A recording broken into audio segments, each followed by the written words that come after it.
Welcome to the GLAC studio. This is Gomathi, founder, CEO, the guiding light art company, building bright futures through art.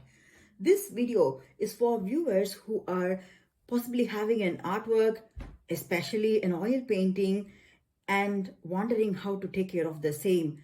Certainly, the artwork that you possess is so dear to you that you would want to pass it on to the next generation. The life of an artwork is possibly more than ours.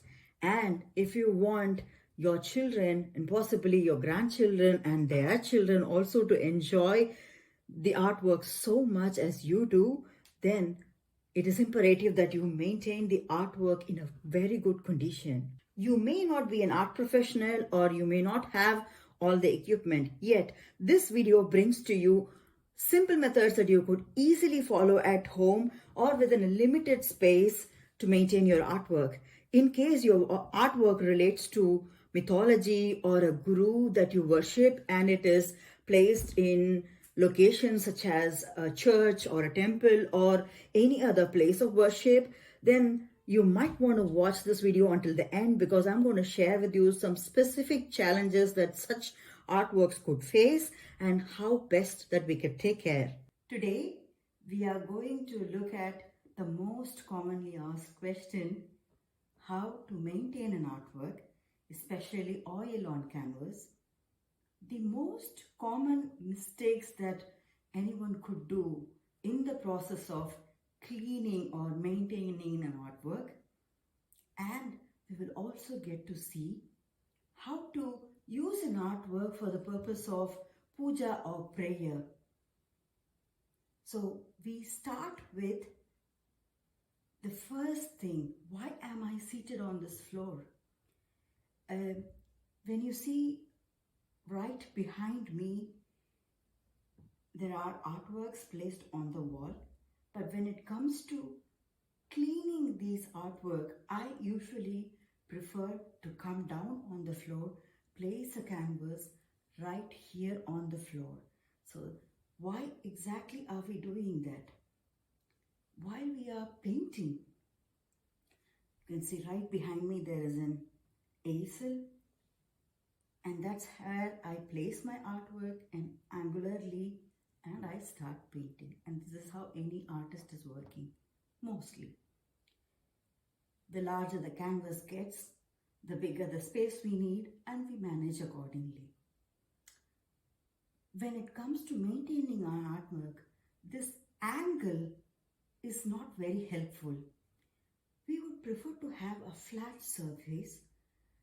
In a way, we are trying to get to evenness, to check cleaning up, dusting off, and also when we are varnishing.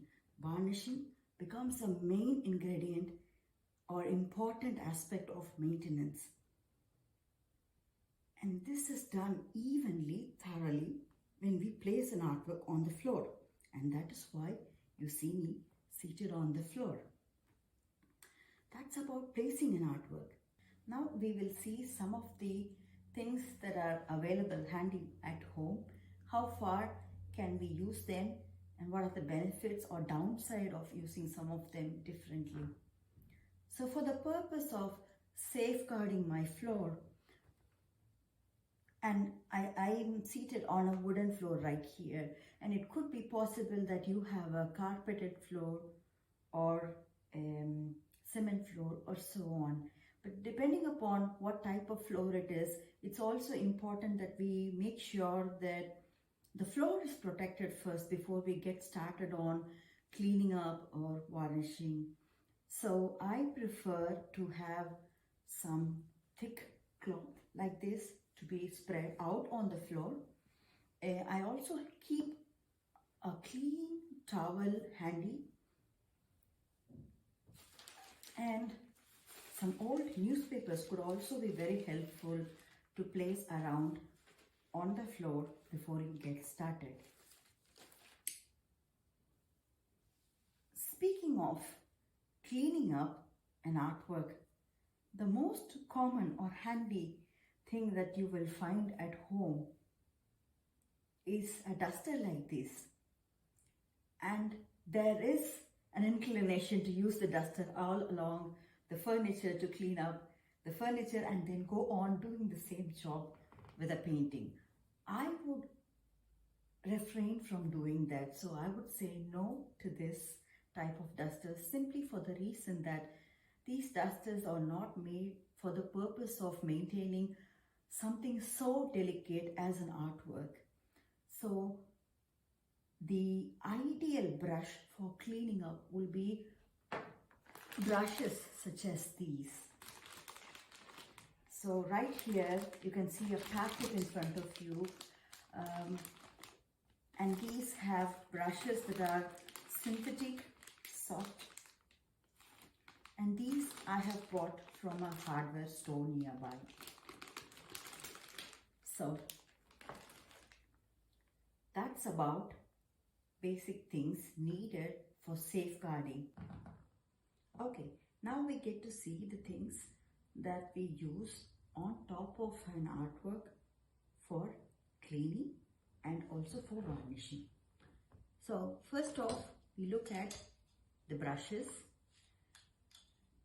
I would like to keep a differentiation between the brush that I would use for the purpose of dusting off from the ones that I will use for varnishing. Both are synthetic, but it's always nice to have clean and dry brushes.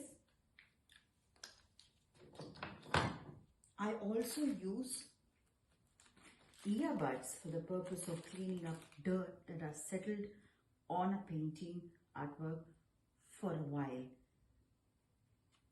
You will see that when it comes to such dirt that's been there for a while, it's not that easy to pick it up or take it out of the artwork without damaging the artwork. So it's important that we are practicing patience while cleaning up an artwork and trying to remove the dirt only and not the color off.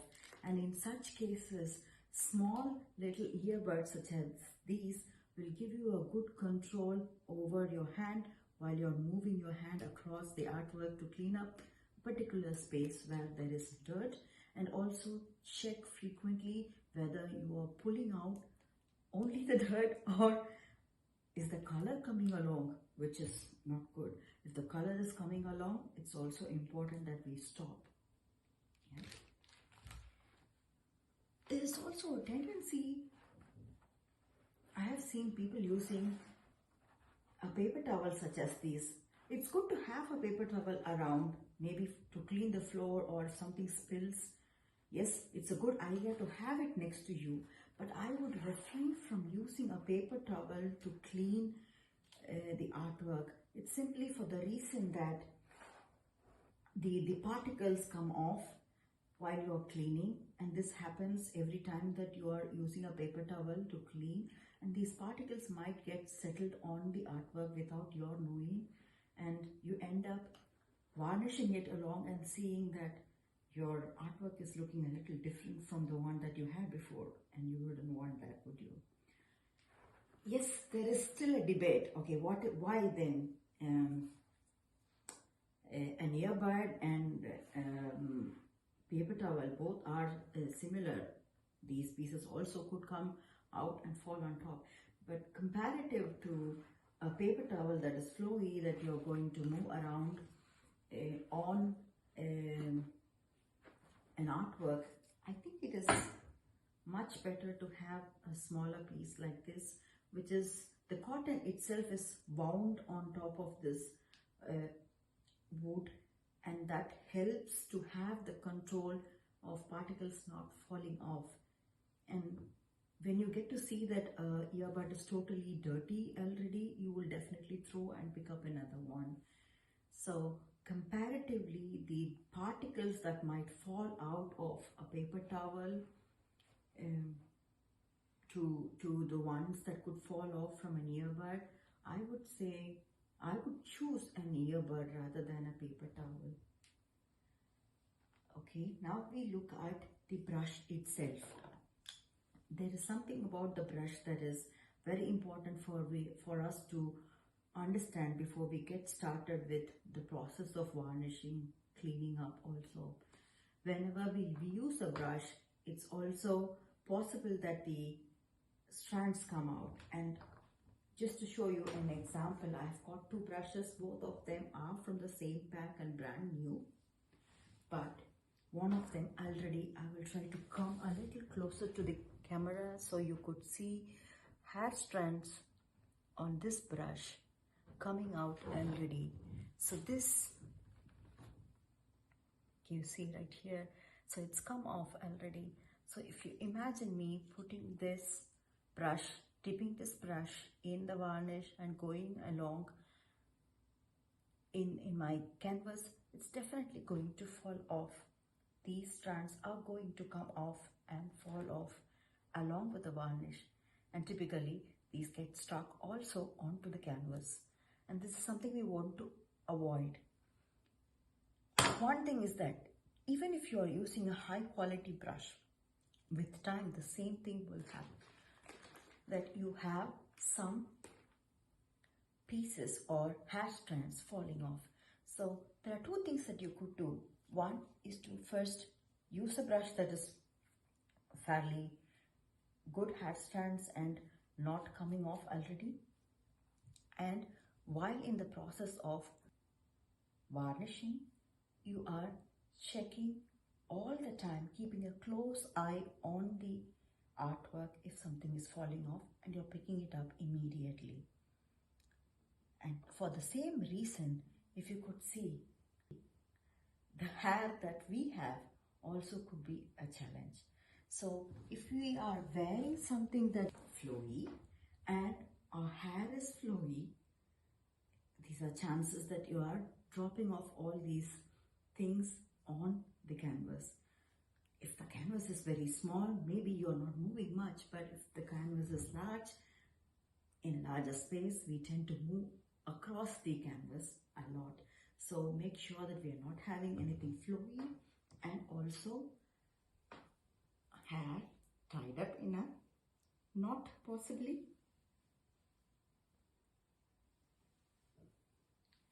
Much better. Now we get to see varnish itself. Right here we have Winsor & Newton varnishes for oil color. I think this is also good for acrylic colors, but I haven't used them on top of acrylic. I work on oil colors, and this is perfect from the point of view that it doesn't give out any other color, so you have the transparency after varnishing, and the original color of your artwork is retained and it sticks for a very good time. The output is really good, so I would prefer this, and I will also leave a note on the type of varnishes we can use and what exactly is the purpose. Right now you're seeing a retouch varnish because I'm going to show you a painting that's fairly new that I will do retouch varnish on.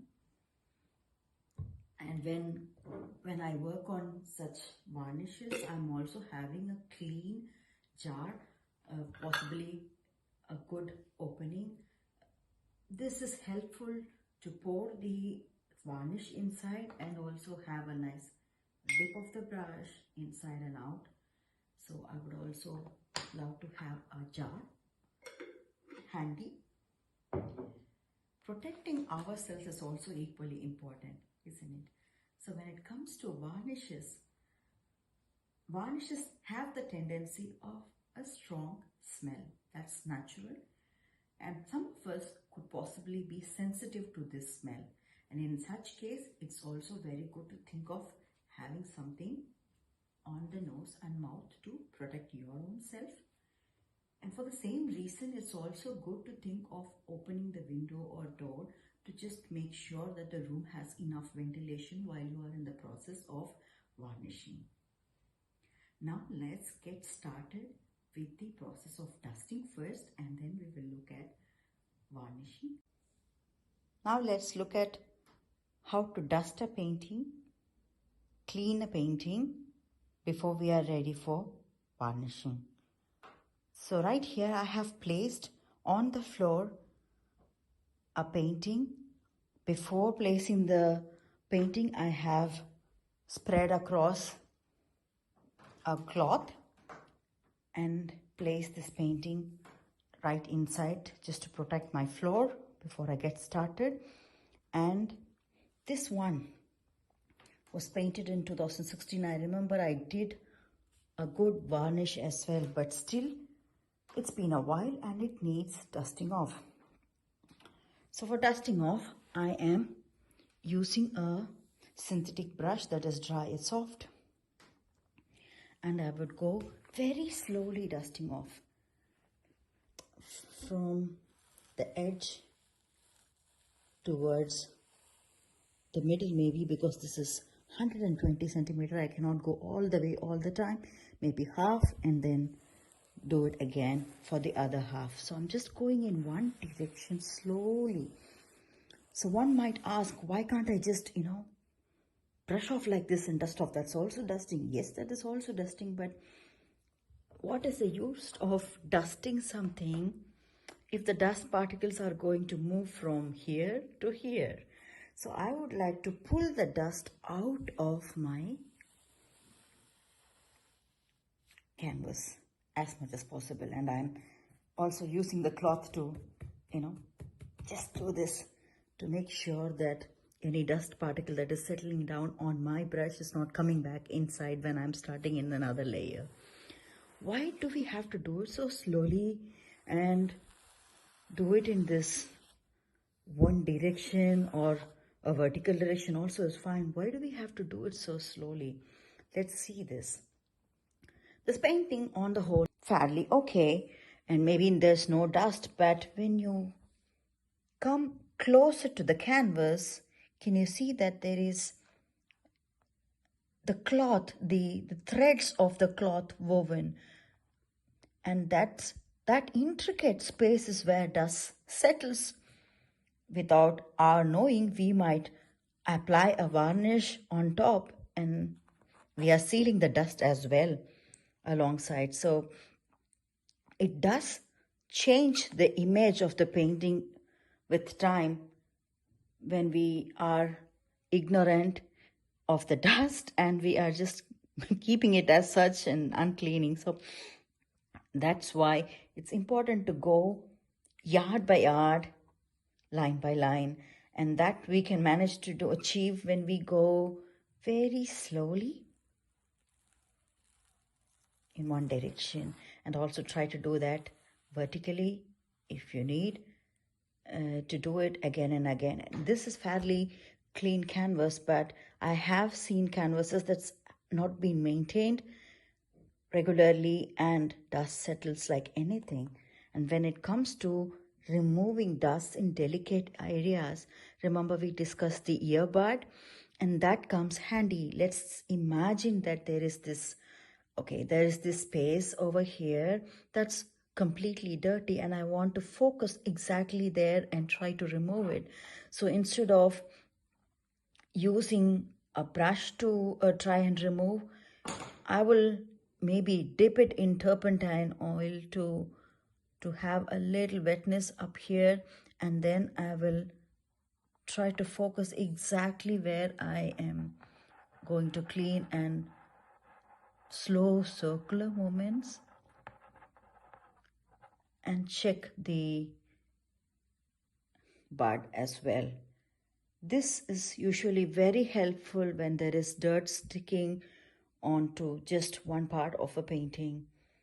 If the whole painting itself totally dirty and you are struggling to go part by part with the help of a earbud like this, I think it is better also to think of a cloth that is bigger and try to use the cloth instead of using just an earbud.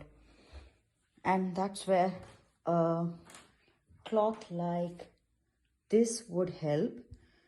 I will dip the cloth totally. If the whole painting is dirty, let's imagine the whole painting is dirty, then I would prefer to use a cloth, then dip the cloth in turpentine oil and go in the same way very slow movement all the way to the end. Slow and steady movements. And also, when it comes to applying a varnish and you want to remove the old varnish, maybe there is a temporary or retouch varnish that is there on the painting that you want to remove.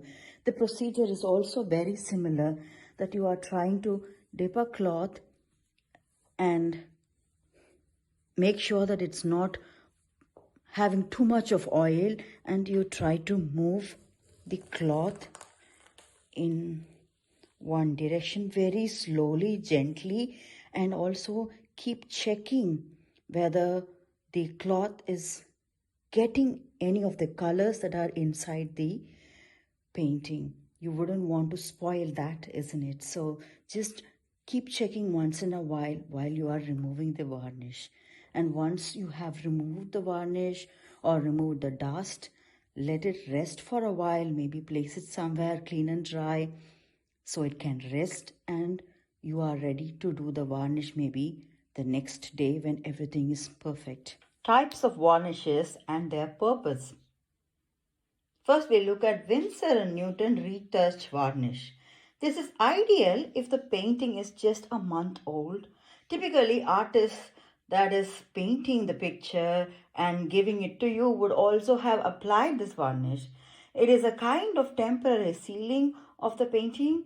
Once a painting is at least a year old, then it would be ideal to use any of the following varnishes that we are going to see now. Winsor & Newton distilled turpentine.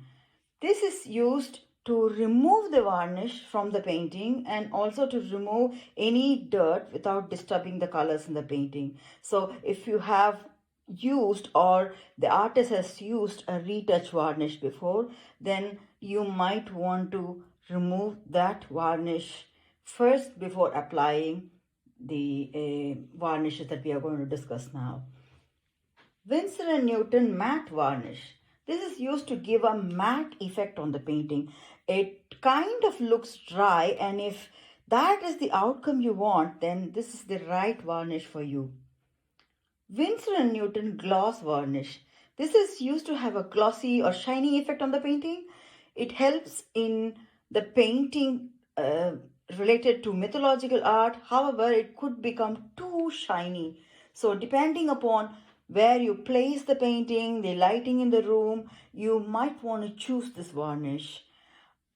For example, if you can imagine a church with chandeliers, lighting equipment, and a lot of candles, then it could get too shiny with this varnish that you might not be able to see the features clearly.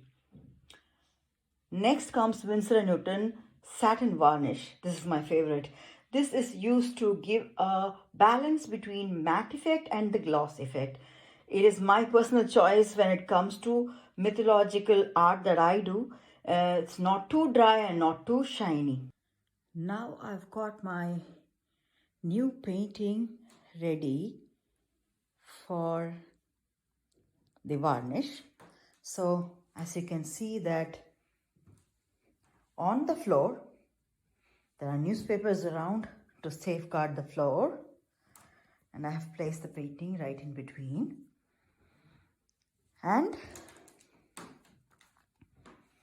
I have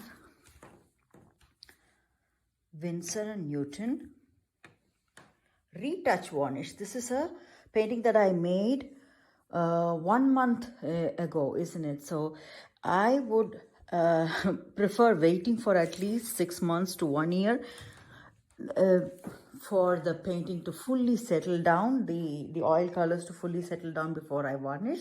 But of course, in this case, we are going to send this painting over to the customer. So I would want to make sure that there is at least a retouch varnish, and this is the Winsor & Newton varnish that I'm going to use. So I have my jar and the brush ready, and also again earbuds ready in places where I would like to use that. So now I would pour off the varnish slowly, gently into the jar, a little bit, not too much. And if I need it, of course, I will take a little more. And then yes, we are now ready to roll with the varnishing. Okay, to start off with the varnish, I take the brush and dip it a little bit in the varnish, and I'm making sure that there's no excess varnish dripping off, so it's nice and clean. And I take it around. I am going to start off at the corner, so it's always safe to start off in a corner when you're not too sure about how things are going to react. You're doing it for the first time, and so it's always safe to start off in a corner, so you can stop if you're not satisfied. Can you see that it's nicely building the tone, and so it's again the same type of movements, nothing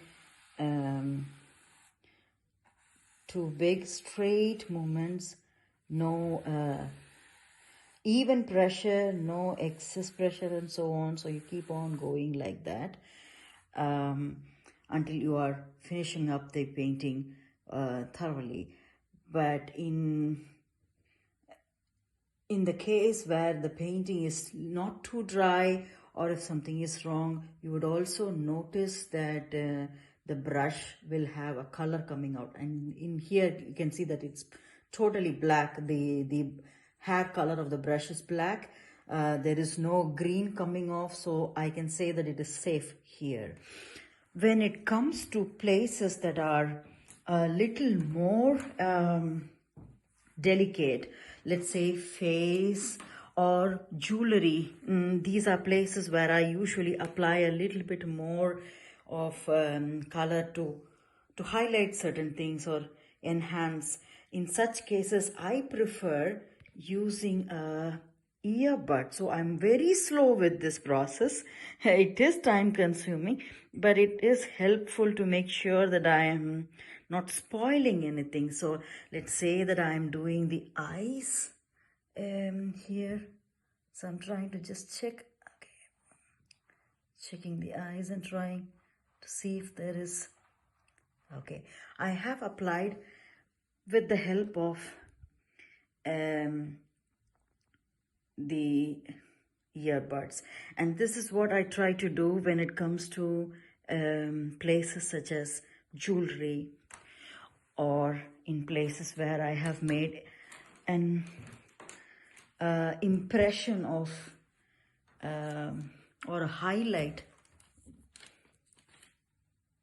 like this one.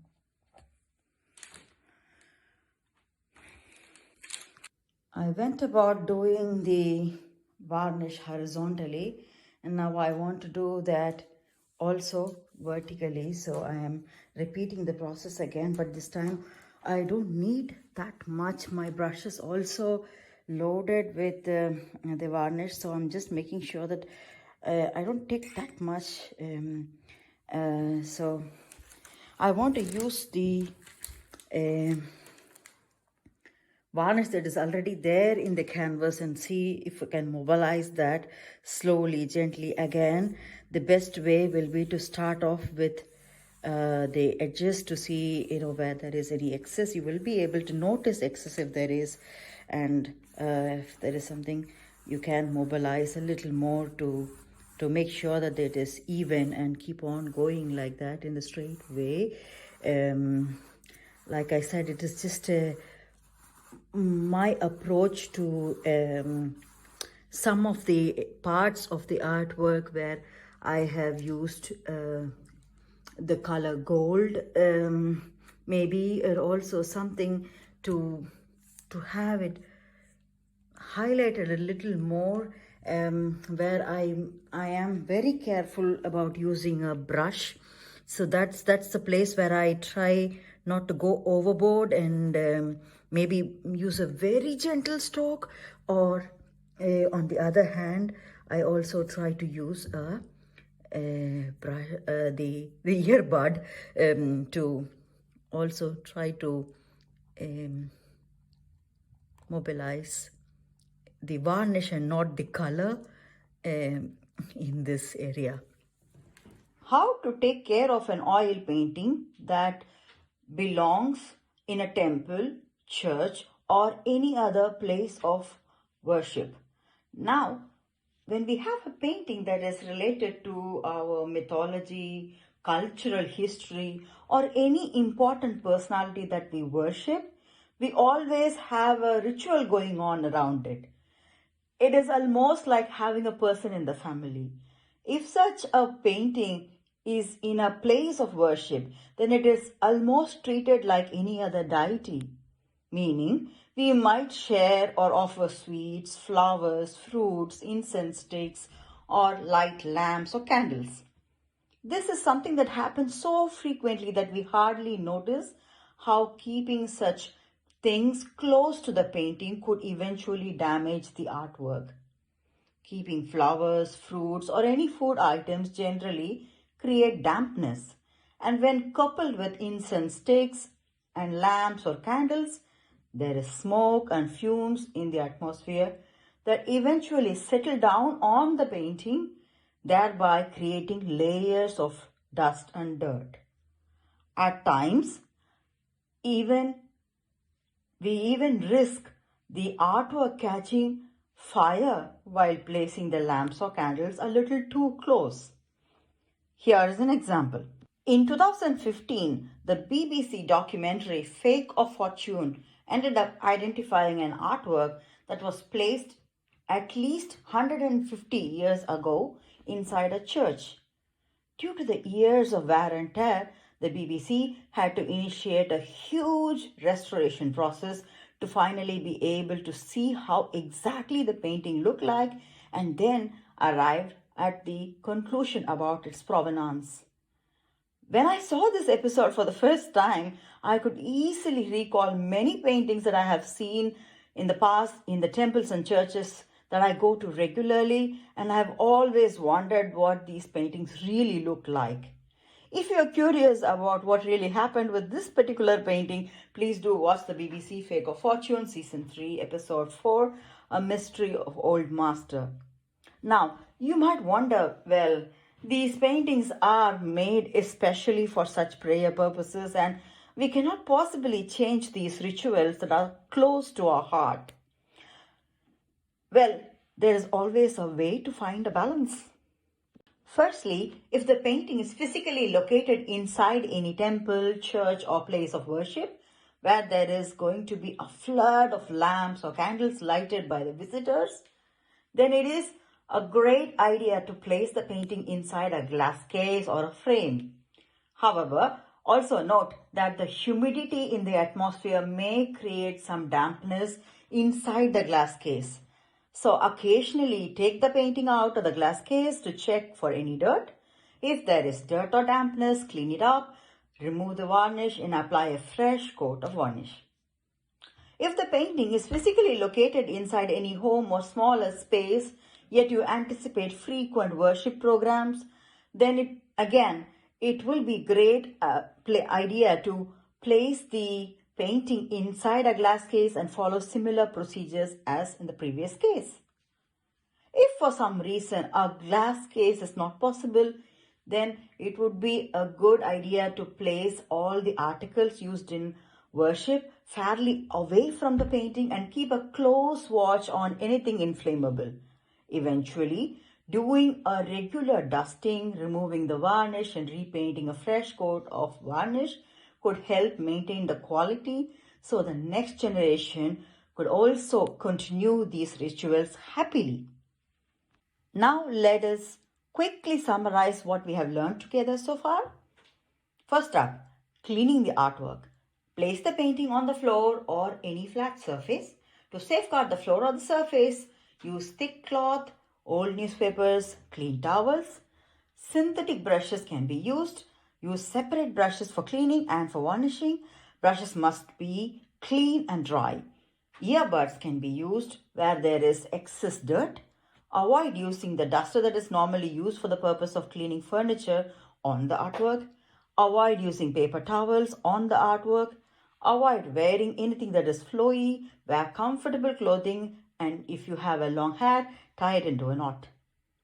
Start from the corner of the painting in either horizontal or vertical direction. Go slow and steady movement throughout.